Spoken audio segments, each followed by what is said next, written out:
Hello and welcome to your favorite YouTube channel, Cartoonist Kayfabe. My name is Jim Rugg. I'm Ed Piskor. And it is Kayfabe-tober. This is the list of prompts for 2023 Kayfabe-tober.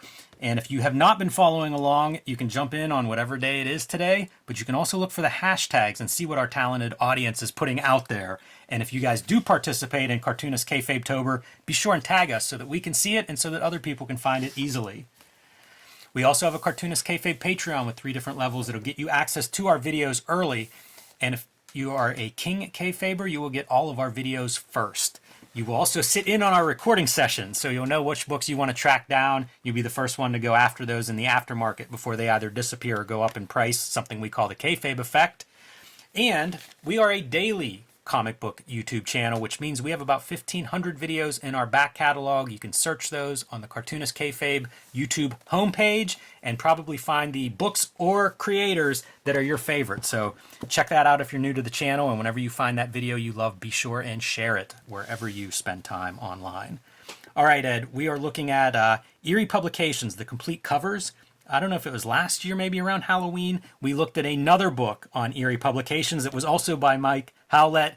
This is a black and white magazine publisher primarily in the 70s. I think they actually start in the late 60s and go to the early 80s, but basically a 70s. Think of Warren at the very cheapest, most rip-off, bottom feeder level. Like, these books were published with almost no budget, and the budget that they did have was spent on the covers, and that's what this is a collection of. Makes perfect sense, because that was the B movies of the time, right? Roger Corman will always talk about that. Like, put half the budget towards the poster, and then make a movie. That's right. Around that. That's hilarious. But that is exactly what you have here.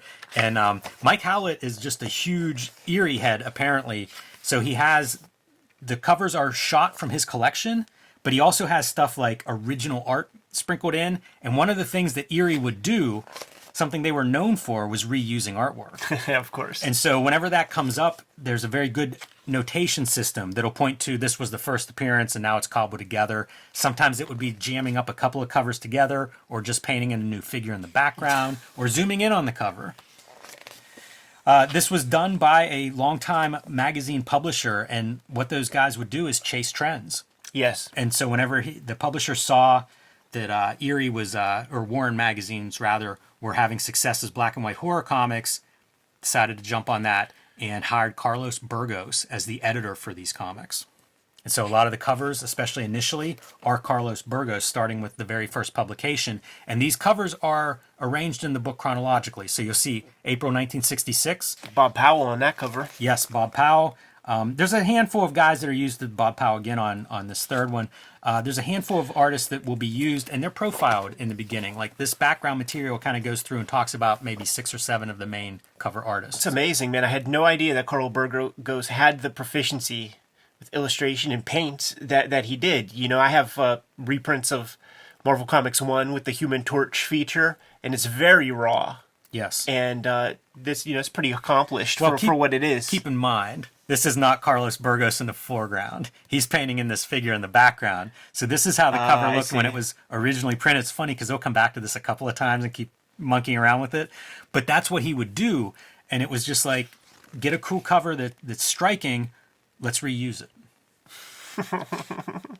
And they're even using like the Frazetta palette with some of the dark colors and things that they're putting in there. One of their pieces that is on a lot of covers is this like paint splotch, blood splotch, where they would have their title lettering. And one of the standouts as we go through here is the great lettering that's used. It's some of it looks like fonts that would have been available commercially at the time. Some of it's hand lettered, but it's probably some of the most creative parts of this publisher are these little blurbs in terms of the font and lettering that appears in those. Yeah, another one of those exploitation tropes. Yeah, and exploitation is really the name of the game, but they hit on stuff. You know, that's a fantastic graphic. The 4 eyes that kind of make you think that something's wrong with your eyesight. Yeah, it's like tattoo flash. Lady with her legs torn off and our werewolf eating those right in front of her. It's extremely exploitative.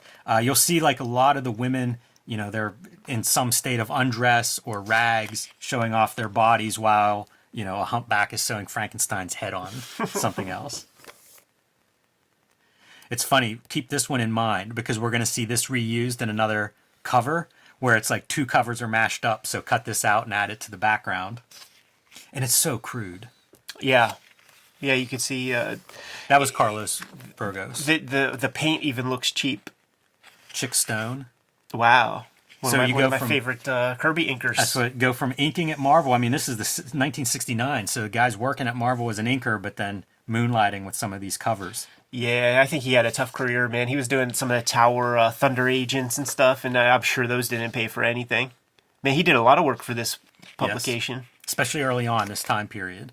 You know, they kind of go through phases. Whenever you'll find some cover artist will work, you know, it'd be like batches almost, like, oh, this guy was in favor. It's fun because it's really just illustration, and then like paint is used like for color. Yeah. It's not really painting. I did not realize there were as many of these as there are, because I see these once in a while, like maybe in a busted up magazine box. You'll see a couple of these, and they always pop. They definitely nail it with the cover in terms of if you saw this on a rack with other magazines, these are going to pop out. Bright colors, big logos, easy to see. They always stand out to me, but they ran a lot longer than I realized. Totally, man. How about this for just pure graphic madness? A cover. Yeah. A cover of that woman's head being chopped off with an axe. This video is brought to you by the books that we make. Street Angel Princess of Poverty is my next release from Image Comics. This will be in comic book shops late November. You need to pre-order that one now. It collects all the Street Angel comics that are not in Street Angel Deadliest Girl Alive.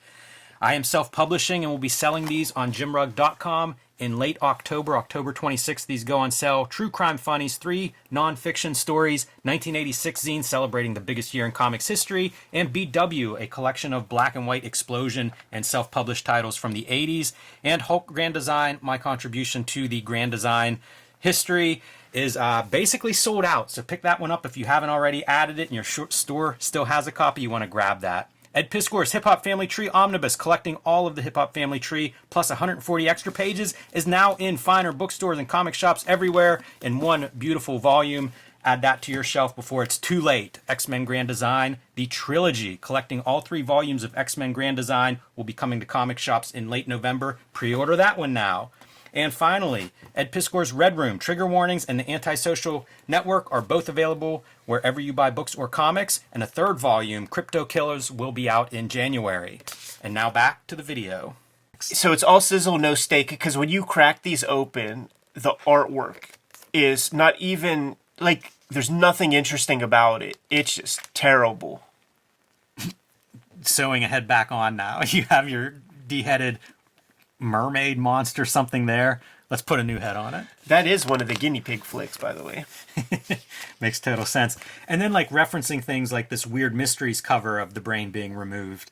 I don't know if that's true, but certainly it looks like maybe somebody was copying something there. How about that? Going through the meat grinder. Yeah, totally. And we're starting to approach, like the person who painted this one was shown some of the Jack Davis from Warren and was like, okay, I'll do my best. Yeah, Bill Alexander is that artist, and he does a big chunk and then goes away for a little bit for like 7 years and then comes back. Original art. So one thing that's mixed in here, this is original art from the collection of Bob Murawski, just the collector as far as I know, but several of these pages will be original art depictions, who I guess the author, as a fan, has kind of tracked down some of that stuff, and that's pretty neat to see. We're going to start to see whenever people get cut open, gears inside of them. And I wonder if that's pressure they were getting from like distribution of like, hey, we don't want to see the head cut off and blood oozing out, because this happens again and again now going forward. This is your cover image. It's always great, like seeing the comic book drawing table there and some comics worked in. Yeah, with some jargon too. Panel. Yeah. Yeah, the colors are really great. You know, it's a pretty nice range of colors, even though it's predominantly black and high contrast. When you're still getting a lot of color on there. Yeah, when you see those colors, like that brightness, it makes me think that this like straight out of the tube kind of color. I think that's probably true, because it's also probably like acrylic or something that's fast drying, so that they can just like, turn these things around. Yeah, this is not oil. Several of these in an afternoon. Shouts to Barnabas, a little Barnabas with a little Christopher Lee. You know, it's funny, like seeing that blue treatment, Brendan McCarthy springs to mind. Right, yeah, Rogan Even with Gosh. Like, the little bits of highlight and stuff on there. And you wonder about the person who's collecting these, because they repeat things, and that's called out here. So you have somebody who's obsessed over it, but who was collecting these back in the day? It's a big world, man. And I wonder, like, were they keeping track and being like, wait, I think I've read that story already. So here's an example of they're reusing this cover. This was an earlier cover. Her leg was like compound fracture and a bone was sticking out. Half of her face was ripped off and a skull was sticking out earlier. And you see like one of the things that they do there, touch it up, you know, like paint over that. So little bits of changes. There's a bat added above your vampire. Haircut is different on your vampire. He goes from Christopher Lee to Jackie Mason. And I feel like it wasn't enough time for the styles to change that dramatically. But you'll see it a lot as we get further towards the end. It's like all just reprinted covers. You know, it was just take another bite of this pie. This looks like it was done in an hour. Yeah. One of the rare ones that doesn't have the kind of the blotchy. We might be updating, huh? Let's see. Nope. How great is our headless mummy? Such a great scenario too of like we just want to have eye-catching horror. Right. You know, it's not. I'm sure there's no story inside of this with like the green assistant feeding drops of blood to his vampire in a test tube. That is arresting, though. Like it is. Like it makes you fantasize. Like as a kid, you would see that and you couldn't wait. You just imagine what that story must be. Do you think we ran out of deadline time and didn't get to the mouth on her? Pretty eerie. I don't see any other red paint on that cover, so might have just been not enough time. And then you have this stuff where it's like cartoon. Totally, and I think that's once again that when you see that, that's the sort of instruction is Jack Davis. Here goes your gears. Yes. Yeah, it's very Jack Davis, that face. You would think that in the 1970 that they would be less pussy-ish, you know? Like, of course, in the 60s, you still got some sting from Comics Code Authority and all that stuff, but you'd think that they'd be less wussy. Another use of this cover, and this time we're actually cutting that. When I said earlier, remember this lady in the tube, just cut out and pasted up. So now you've got two covers from before. Don't have to pay a cover artist this month. Let's just get it out there. Yeah, it's kind of amazing whenever you think about the cheapness of what these guys are producing. And this goes into the 80s. This is not 1950s of like fly-by-night trying to make money. This is like 15 years of publishing this stuff, presumably making money along the way. There's a legacy at this point, man. If you go to Barnes & Noble, go to the magazine section, there is this Kayfabe company called Warrant. Yes. That makes these, and I don't know if it's like reprints from Warren Comics, but there's like a Creepy, there's an Eerie, and there's a Vampirella. I forget what her name is, but it's almost like Barbarella or something like that. But like, it's persisted. The Warren influence and all the knockoffs and stuff, it's persisted to this very day. You could go see some versions of this right now. And I think they actually do somehow get access to Frazetta covers for that. I have no idea what these things are. And I mean, Barnes & Noble is plentiful. There must be tens of thousands of these magazines, per issue that are out there. But nobody talks about them. They're just, I don't know. It's a mystery. Yeah, if they keep doing them, presumably they have some audience somewhere. Wonder if that audience is outside of comics. Because that's the other thing that happens is like sometimes you find these things and the overlap isn't there. That's true. Like Faust Comics, like Metalheads read Faust Comics. And then when you go to the Metalheads house and you check out their inboxes, I mean, their long boxes, it would be like you would see stuff like Miracle Man in there. This stuff feels so out of time. You know, yeah, like this does. is a pulp art cover. Yeah, it's like a bunch of these. They show the originals or the original publications, and like this is 1964. So even at that point, it feels like it's a little bit past its time when this style would have been like 30s or 40s for a pulp magazine, for example. Yeah, totally. But you see a ton of these where it's just art that was run elsewhere. And then there was a brokerage firm that they would get art from that I think dealt with a bunch of Spanish artists. So it's possible that they're getting it through them because this is some sort of foreign publication.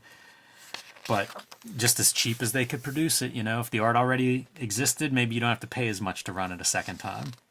From a film still? Absolutely. This is very famous stuff. You would see those in Famous Monsters of Filmland. I forget what, was it Dr. Jekyll, Mr. Hyde, or like a Hunchback kind of thing? But the photo of that face just fucking blew my mind.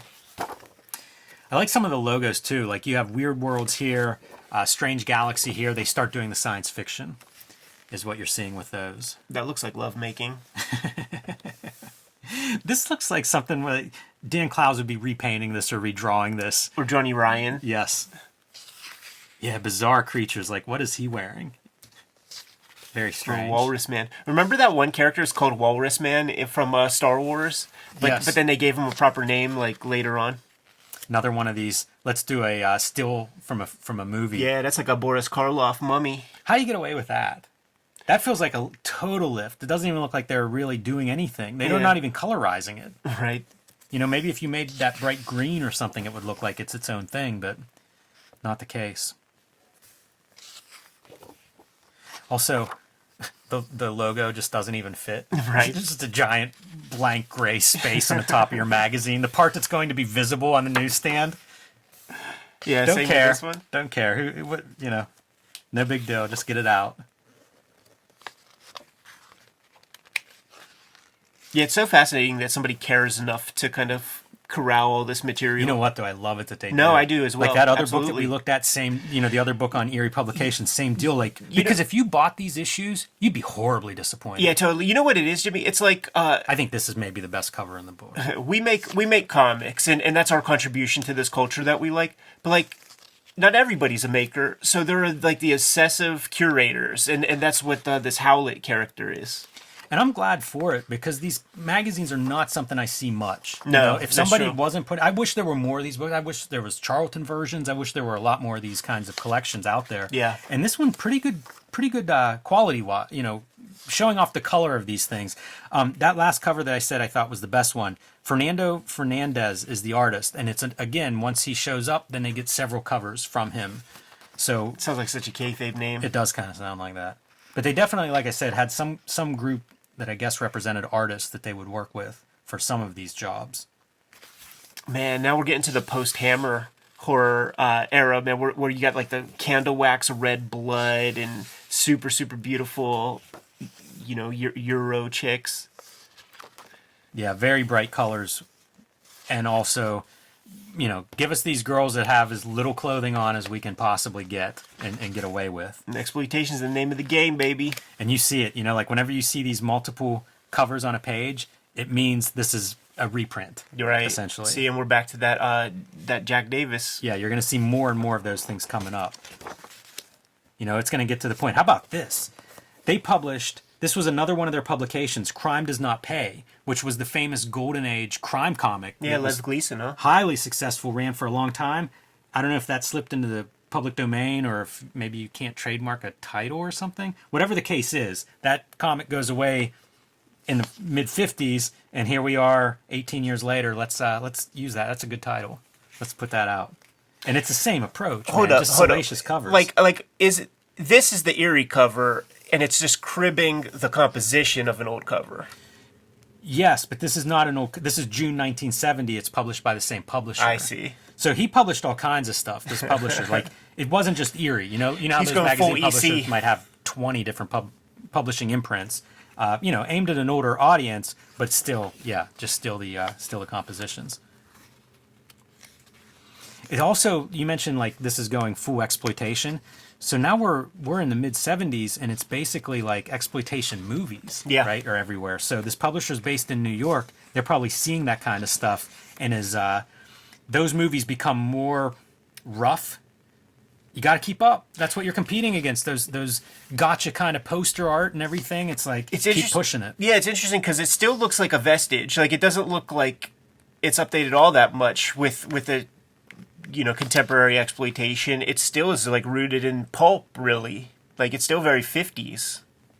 I do love that they have the saturated colors right out of the tube. You know, let's throw some purples on there. Yeah, Let's get a little bit. It's almost bad painting. But it it's is. the part It is that I bad like. painting. Yeah, like anybody who's classically trained would shit all over this.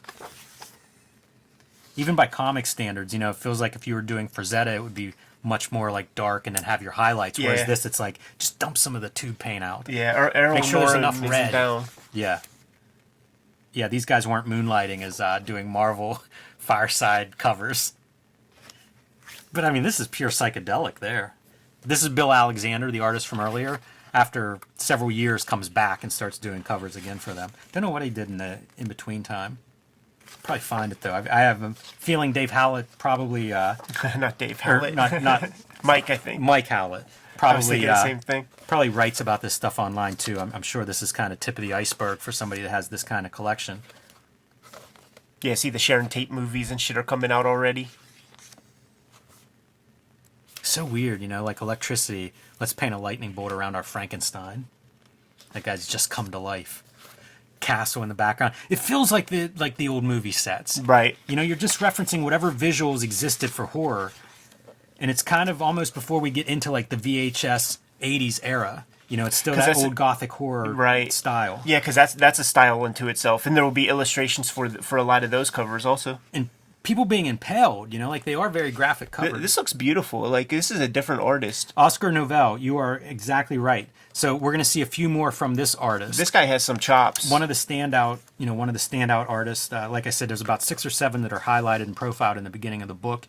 And Oscar Novell is one of them. And this is his work, too. That's a cursed image right there.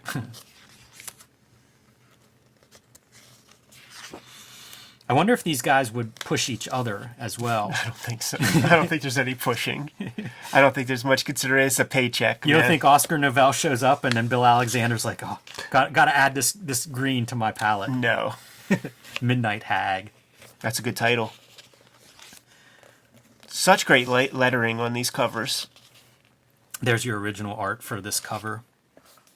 I wonder how big those originals are. That's a good question. I do love this stuff. Do you remember Ben Mara was doing some paintings there for a while and posting them on like his Instagram, and they'd be like kind of fantasy based stuff. They remind me of some of this stuff at times, and I just find it really, really attractive. So this is the cover image from the previous Eerie publication book that we looked at, and that is Oscar Novell, the artist that you said stood out, and it does. It's much more I don't know, attention to detail and more lines. And he just has more construction. Like, it's just better drawing. He has a better understanding of the figure and stuff. This original art, almost all of it, I think, is coming from this one guy's collection. It makes me wonder, like, what else he's got and where he got all of these. I wonder if it's a geography thing, like that one dude that has all that caliber stuff. Might have been connected to the publisher or something. Right. Ooh, Killer Croc. This is your Oscar Novell, too. And that's a pretty disturbing monster face. That's Harry and the Hendersons, man. I often wonder whenever I see this stuff if they went on to do posters and things. Like if I've seen any of their work elsewhere, book covers. You know, I can imagine like cheap paperbacks, pulpy paperbacks having this kind of a cover treatment. You know, like if it existed this long, there had to be some big willie that did an interior strip that became a cartoonist of note. Oscar Novell, so again, this artist, maybe the last guy that we're really going to look at in this collection. Look at the contrast in how he handles women versus like the monsters that you see. Like it's such a smooth, like polished. Right. Again, probably doing comics or illustration work way outside of this kind of genre. Yeah. But that's just what he brings to this one. You know what's interesting with the Bob Powell and the Chick Stone stuff in the early run? It's kind of like the Jim Warren formula too, where like you get the first issues of all of the great Warren books, and they have great creators, but then they just outsource the stuff later on, and you get like an Alex Nino or like an interesting person here and there, but it falls off rapidly. Like the best these publishers could do is Chick Stone and Bob Powell. That was the top of their budget. Yeah. Yeah, and probably also, who does Carlos Burgos know? Carl. Yeah, he was doing that Captain Marvel comic.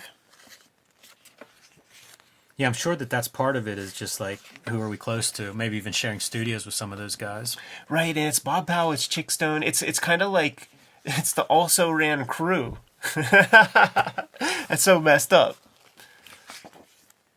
Yeah, it's wild stuff, but just repeating everything now. You know, all of these are different publications, same covers. Like, we're not even changing the covers anymore. Maybe change the type on them or change the lettering, but it's like just repeating at this point as we like run out the streak. Yeah, it makes you wonder, how that stuff works. Yeah, dude. How much hyperbole can we squeeze on there? It's almost Japanese in its construction, like a Shonen Jump or any of the magazines. So I guess kind of love these. I wish a few of these were at full page size because it's overwhelming at this tiny size loaded up with stuff. But I do kind of love just how much you're putting on that cover. It is pure stimulation. The Silver Age Marvels were that way. with all the Yeah, I love lettering, that lettering too. and all the mania. You know, is totally a part of zeitgeist. 100%. And here we are, just limping through the early 1980s. Howlett leaves spaces where he thinks there are probably could be issues that he either has never seen, hasn't come across, but it's almost like based on like, see. oh, there might be a couple of months between these two, or the numbers jump.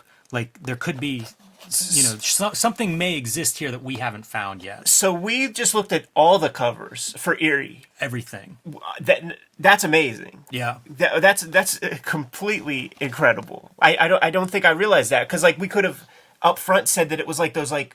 Who's that guy that did those photo journals of comic covers? You see them in the back and eyes, like I'm those not going to things? pull his name. I see those in a lot of comic shops. Right.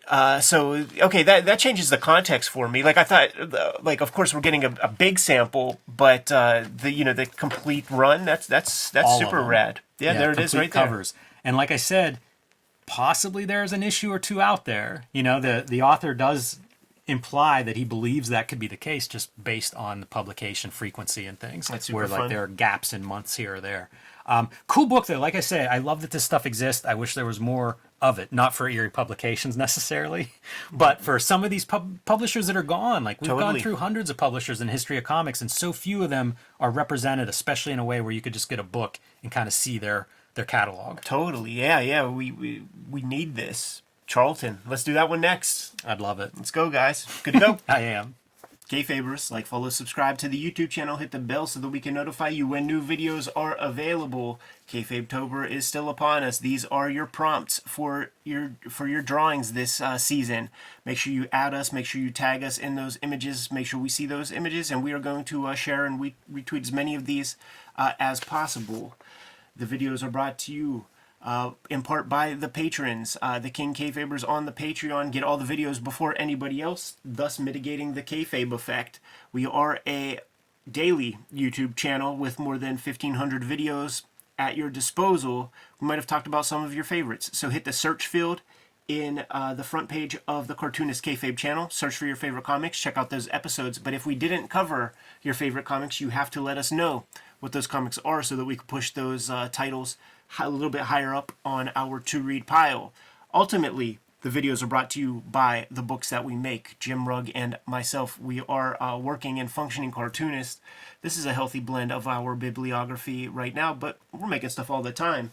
And that time is now. The Hip Hop Family Tree Omnibus is out in stores. Make sure you scoop this sucker up, man. It's the best book I ever made, collecting all 4 volumes of Hip Hop Family Tree inside of one handy gold foil hardcover with a bunch of new material. So even if you got those original volumes, there's plenty enough here to justify your purchase.